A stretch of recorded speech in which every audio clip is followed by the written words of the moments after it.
Is the Pi network a pyramid scheme, a massive scam? I think a lot of people have some unfair assumptions about the Pi network. And in this video, I want to show you guys why the Pi network is so far away from being a pyramid scheme. There are certain elements of being a pyramid scheme, and the Pi network doesn't have any of those elements. And I want to talk about two of the most common schemes, which are Ponzi schemes and also multi-level marketing schemes. Ponzi schemes are a type of investment fraud that steals a lot of money from investors. The most famous case of a Ponzi scheme is the Madoff scheme, where about $20 billion were stolen and misappropriated for his personal gains. But in this video, I want to talk about a case that's a little bit closer to the crypto world. You guys might have read or watched a video about OneCoin. OneCoin was started around 2015. It was promoted by a woman called Dr. Ruja. She hosted seminars around the world and touted OneCoin as the next Bitcoin. And she was able to bring a bit of credibility to the project by having a PhD and also having worked for McKinsey. Now, this sounds a lot like PiCoin, because PiCoin is being promoted as an expert coin. And it's also backed by people with a lot of educational background. But this is really where the similarities between the two projects.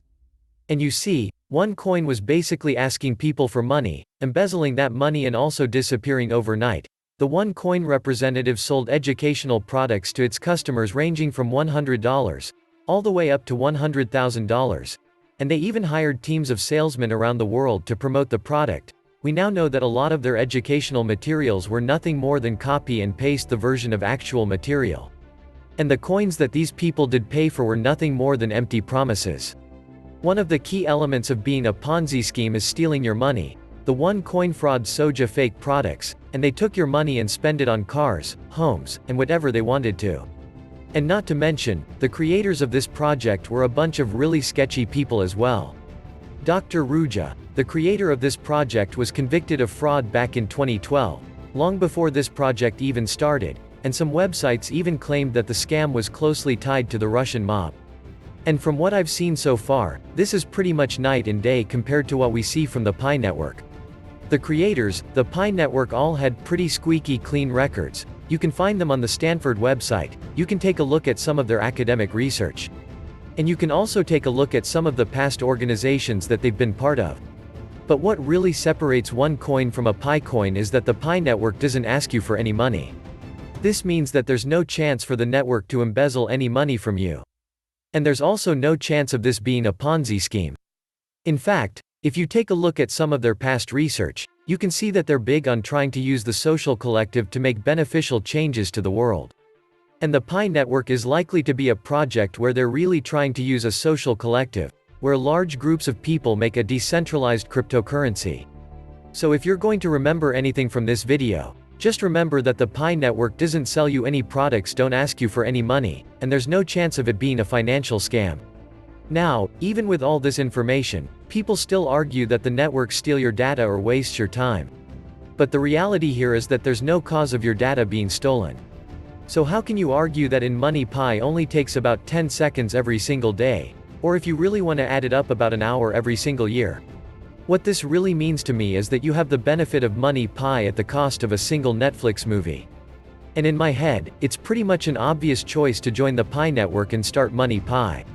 What we know so far is that the Pi network isn't a Ponzi scheme. But is it a multi-level marketing scam? I wanted to preface, I hate multi-level marketing scams, and I find their business model pretty predatory. They target a lot of kids, and they also target immigrants who might not have heard about multi-level marketing scams before, and technically they are legal in the US, but they do sometimes operate in a gray area. This is because multi-level marketing companies are only legal as long as they sell a real product. But sometimes many of these companies don't make an honest attempt to sell their products because most of their money actually comes from recruiting. And this is when a multi-level marketing company truly becomes a pyramid scheme. And it's not surprising why many of these companies get sued all the time, and also why they're banned on most social media platforms. And some people even argue that the Pi network is a multi-level marketing scam. But this is entirely not true. You see, multi-level marketing companies have something called a downline. This means that if you recruit somebody and that person recruits someone else, you can actually get paid for both referrals. And this might actually sound super harmless at first, But what ends up happening is that the very first person who joined will get most of the benefits, and this incentive structure will create the classic pyramid shape, since this means that if you were one of the first persons to join, this means that you don't have to do anything. And one of the key differences between the Pi network and MLM is the Pi network doesn't have a downline. Instead, the right word to define the Pi network is actually called referral marketing. Basically, you do earn more Pi by inviting people, but whether or not that person invites someone else will not benefit you. And this actually creates a much flatter structure compared to an actual MLM. And referral marketing is actually a pretty popular way to promote a product. You can think about companies like PayPal, Acorn, and even Uber, and all these companies have used referral marketing to grow their business. In fact, other than a downline, MLM are notorious for losing people a lot of money. You can think about multi-level marketing companies like vampires who try to suck as much money as they can from you. And this is because they make most of the money from getting new distributors. And it's only a matter of time before these distributors get smarter about how these scams work. You see, many of these companies operate like cults. They try to use their power to block out any from the outside, and also try to use that power to sell you as many products as they can. When you sign up to work as a distributor, you're going to have to pay for the team messaging app. And you're also going to have to pay for books, CDs, and even audio tapes, which costs around $200 to $300 a month. And on top of this, as a distributor for what I call a customer, you're also going to have to pay another $300 for the products to resell. And this really means that before you sell anything, you're down about $600 each month. And also you have to be honest with yourself, because where are you going to sell these products? Most social media platforms have banned the selling of multi-level marketing products, and your close friends and family can only buy so much merchandise from you. This is one of the reasons why there are so many groups that are anti-multi-level marketing.